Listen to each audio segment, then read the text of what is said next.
So hello everyone, आज मैं आप सबको दूंगी ट्रांसक्रिप्शन नंबर 24 की dictation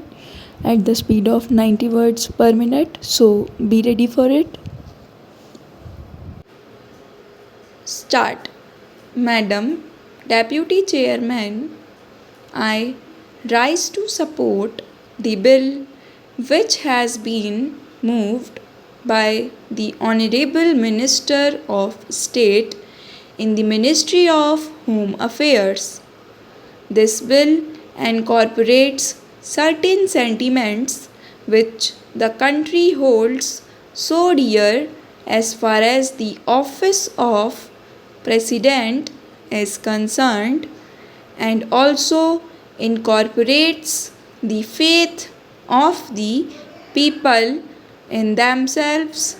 that when they will elect a president,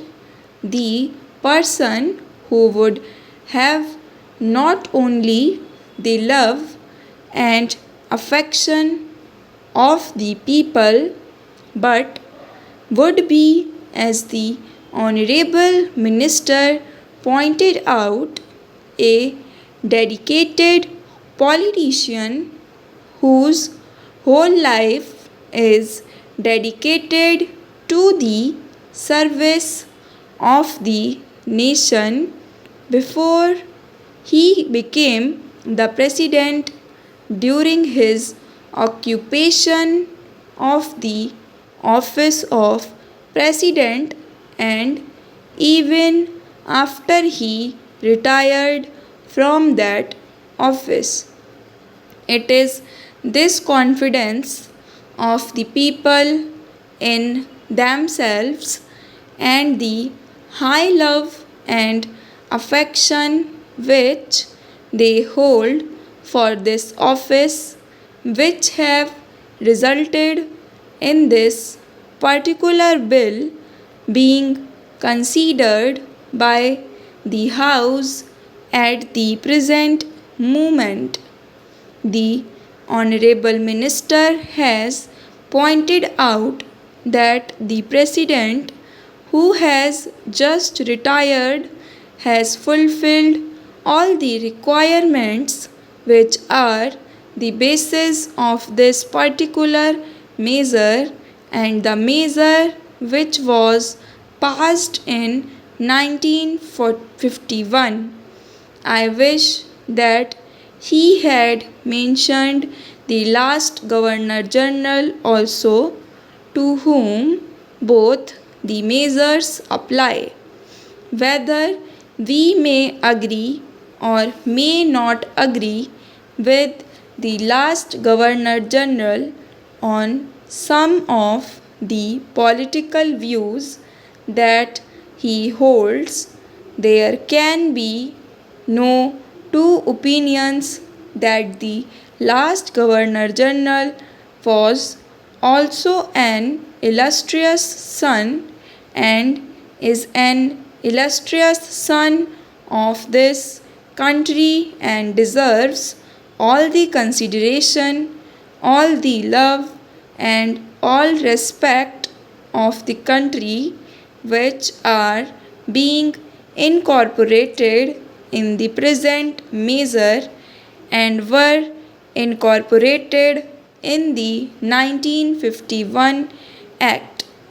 While therefore fully supporting the measure which is now before the House, I would like certain clarifications regarding the rules that are going to be made for giving effect to the provisions which have been incorporated in the present bill. In the statement of objects and reasons,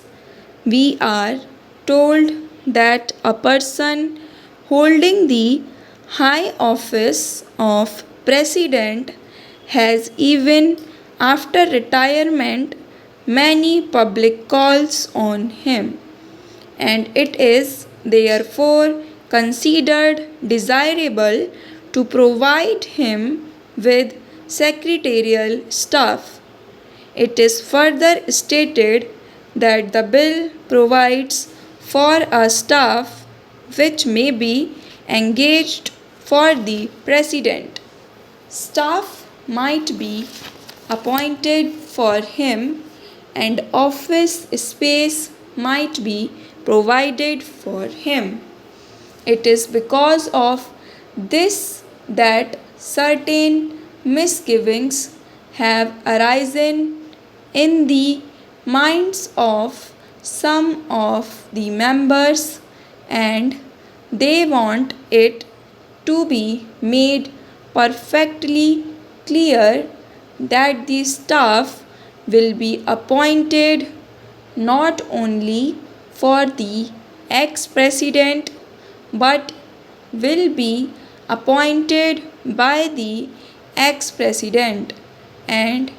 it will be his wishes and his desires that will be taken into account when particular person is being appointed.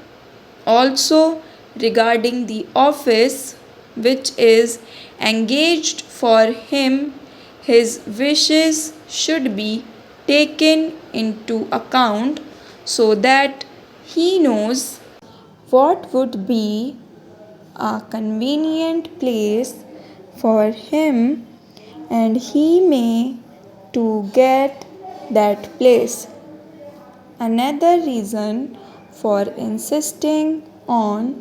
what I consider to be an important detail is that if the government appoints the staff for the ex-president, then automatically they become government servant because they have been appointed by the government. It may be that in the rules a clarification might be attempted whereby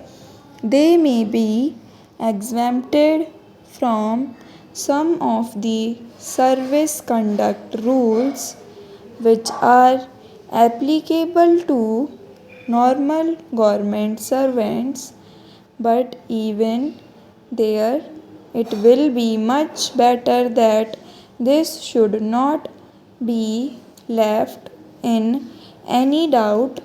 and that these persons that are appointed to assist the ex-president in his secretarial task are appointed by the ex-president himself. They would be the staff of the ex-president and would not be appointed by the government for the ex-president and would not be government servants. This point ought to be made quite clear so that the ex-president has got all the right of determining the service conditions of the people appointed by him, of course subject to the overall limit which has been provided and, to my mind, rightly provided in the bill. Within that overall limit, perhaps it will be much better to leave the rest of the matter to the President himself so that we may also express our further confidence in the President to the effect that he would utilize with discretion and with all sense of responsibility and fair play, and taking into account the interests of the public and of the public exchequer too. Another point which also needs some clarification is regarding the payment to be made for the secretarial assistance and for the secretarial staff. Normally, government rules require that whenever any such demand is made on the public exchequer or on the consolidated fund of India, a certain formality has to be gone through, and that formality of accounting has to be in a prescribed form. Stop.